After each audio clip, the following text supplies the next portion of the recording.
Hey guys, today I'm going to study on Exodus chapter 28, so let's get into it. Have your brother Aaron with his sons come to you from the Israelites to serve me as priests. Aaron's son Nadab and Abihu, Eleazar and Ithamar, made holy garments for your brother Aaron for the glory and beauty. You are to instruct all the skilled artisans whom I fill with spirit of wisdom to make Aaron's garment for consecrating him to serve me as a priest. So first, God is saying to Moses, like, get your brother Aaron and his sons, and make them priests, and make holy garments for them. And you are to get to instruct all the skilled artisans whom I fill with spirit wisdom. So what he's saying is like you are to tell all like the people good at making all the artisans who are good at making clothes whom I have made that like I filled with spirit wisdom, which means that like God made them skilled at what they did. So God is the reason why they are skilled artisans. To make Aaron's garment for consecrating him to serve me as a priest. So tell the people that I made good at making clothes to make Aaron clothes so that he can be a priest for me. These are the garments that they must make: a breastpiece, an ephod, a robe, a specially woven tunic, a turban, and a sash. They then make holy garments for your brother Aaron and his sons, so that they may serve me as priests. They should use gold, blue, purple, and scarlet yarn and fine linen. So they had to make a breastpiece, an ephod, a robe, and a specially woven tunic, a turban, and sash. So they had to make all the clothes for these priests, so that the priests can wear them and serve them as priests. And they should be made of gold, blue, purple, and scarlet yarn. So once like the blue, purple, and scarlet has been like a theme throughout the whole theme. If you see my previous one, it's like representation of Jesus, how he comes from like heaven, and that's like kind of like the sky, the blue sky. He's royalty, and royalty people and like kings and royalty usually wear purple, scarlet because that's the color of blood. Both are gold because like in passages about heaven, it says like the street paved with gold. So like this is also probably a reference to heaven gold. So yeah. And Aaron and his sons have to wear these clothes like to serve God as priests. They are to make the ephod of a finely spun linen embroidered with gold and with blue and purple and scarlet yarn. So the color theme of the whole theme, which is gold, blue, purple, and scarlet yarn. It must have two soldier pieces attached to its two edges so that it can be joined together. The artistic woven waistband that is on the ephod must be of one piece, according to the same workmanship of gold, of blue, purple, and scarlet, and of finely spun linen. So the artistic woven waistband must be made of one piece, so it has to be. So this has to be one piece, and that would be pretty hard to make. But like God said before, you understood all the skilled artisan whom I filled with spirit wisdom, so they will be able to do it because God had filled them with spirit wisdom. Take 2 honest stones and engrave on them the names of Israel's son. 6 of them named on the first stone, and remaining 6 named on the 7 stones in order of their births. So you are to take 2 honest stones, and they will have the 12 tribes of like Judah. So 6 of the names of Israel's sons, and the other 6 names of his sons in order of birth. Engrave the 2 stones with the names of Israel's son as a gem cut or engrave a seal. Mount them, surround them with gold filigree settings. Fasten both stones on the soldier piece of the ephod as memorial stones. So these will be on like their shoulders, so that they can remember like the 12 sons of Israel.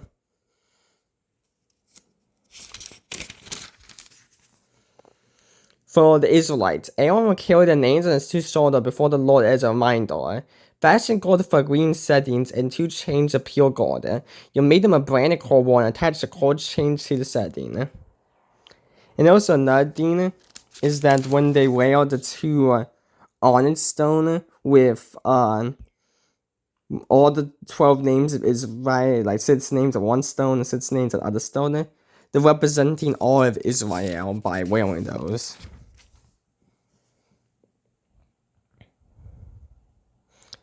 You ought to make an embroidered breastplate for making decision. Made of the same workmanship as the ephod.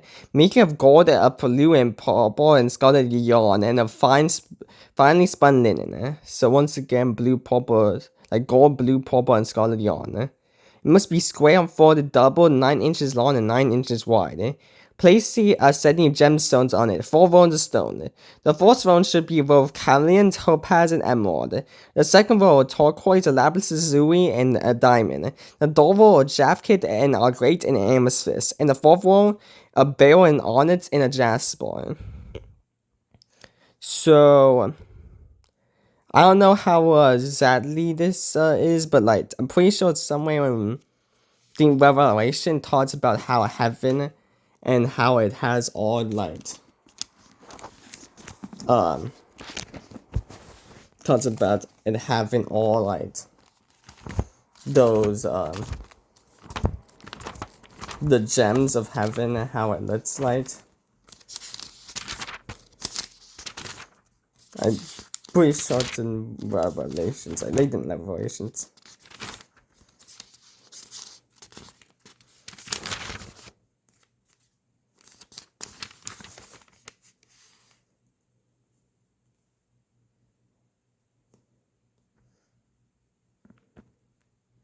Oh, here it is. Now, I don't know if it matches perfectly with the gems, but I don't know where to start here.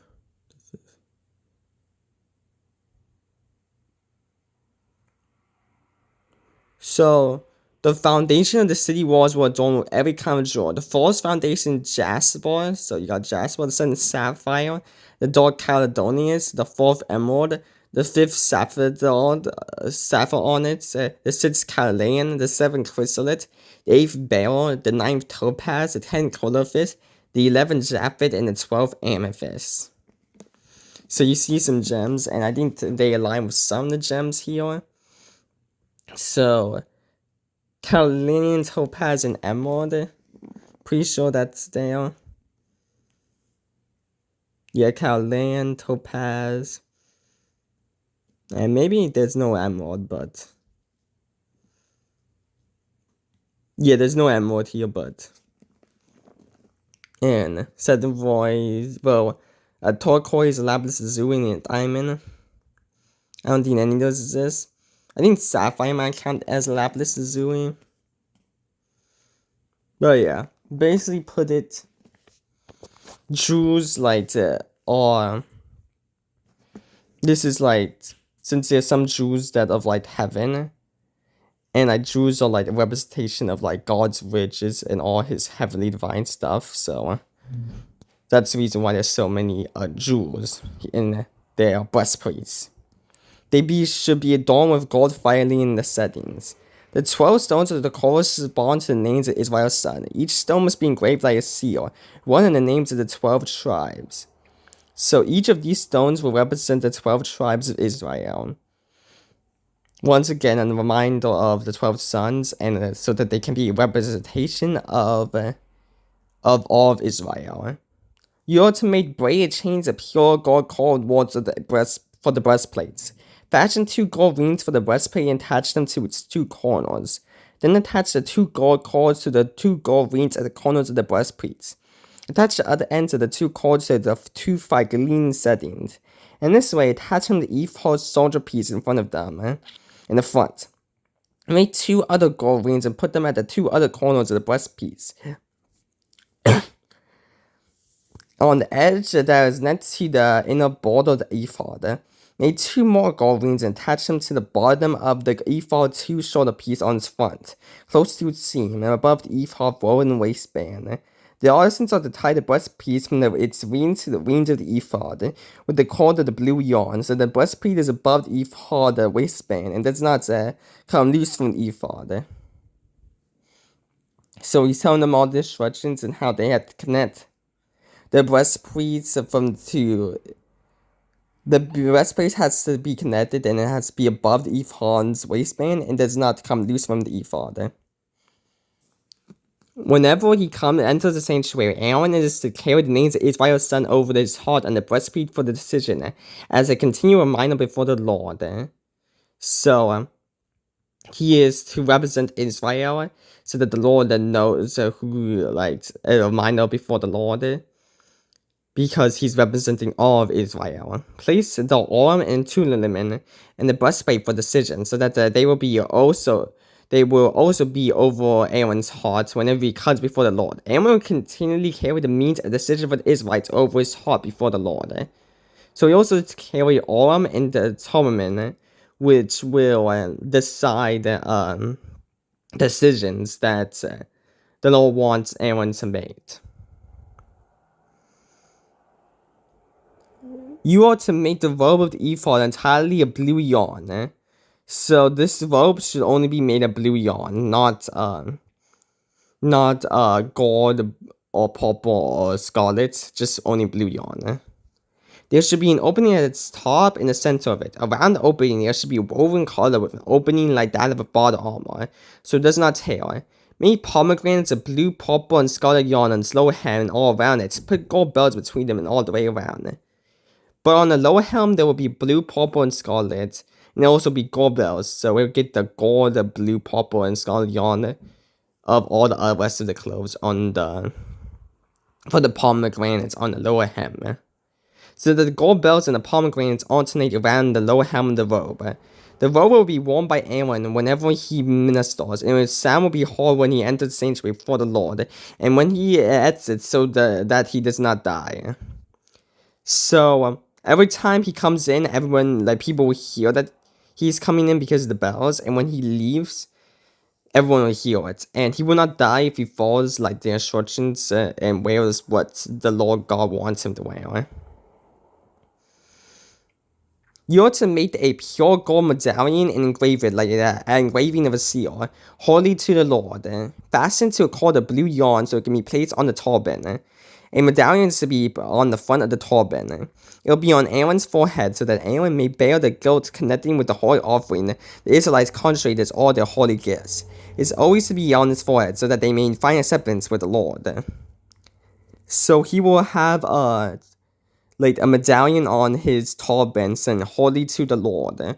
So it's reminding him of God. And every time he offers will bear the guilt every time he does a holy offering. And so that they can consecrate all the holy gifts. So that all the holy gifts will actually mean something. And it will always be on his forehead so that they may find acceptance with the Lord. So it will be a constant reminder to the people that holy to the Lord, that the Lord is holy and you should do holy things to the Lord.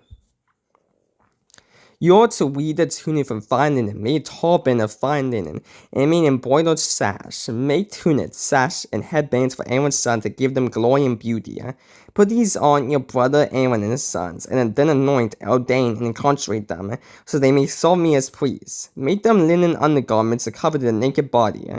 They must extend from the waist to the thigh. These must be worn by Aaron and his sons whenever they enter the tent of meeting and approach the altar to minister in the sanctuary area, so that they do not incur guilt and die. This will be a permanent statute for Aaron and his future descendants. So he should make other stuff, and it will make Aaron and his sons give them glory and beauty, because all this stuff will be beautiful. After all, all these robes are made of gold, blue, scarlet and purple stuff, and there's a lot of fancy other stuff, and there's gems on them, so it makes them look beautiful. And you also have to anoint and ordain them and consecrate them so they can serve as priests. They also should have linen undergarments so that no one so that they won't be naked underneath the robes. So if anything ever walking previously said there should not be steps for the holy place so that their nakedness won't be exposed, but like if another thing happens, God doesn't want like their nakedness to be exposed, so they should have linen undergarments so that they will not be so that no one see the nakedness by accident. And they must wear like all this stuff I told them to wear. His son, like Aaron and his sons, must wear it, and they must to go into the altar and like to my like my tabernacle. Otherwise, they would die because they're disobeying what I have told them to do. And this is to be a promised statute for Aaron and his future descendants. So this is something that Aaron's descendants are gonna have to follow if to be a priest. And until my tabernacle, like the Lord's tabernacle. But yeah, so this has been a study of Genesis. Exodus chapter 28, which has God telling you about that you should make garments for Aaron and his sons, how to make the ephod, how to make the breastpiece, how to make the robe and the turban, and other stuff, and how the fact that they have to wear it every time they want to enter God's altar, otherwise they will die because they disobeyed him. So yeah. So if any experienced Christian sees this and I said something wrong, please correct me. And if you like this video, like it. And if you think I'm doing something good, subscribe. And I will see you the next day if the Lord wills. Bye.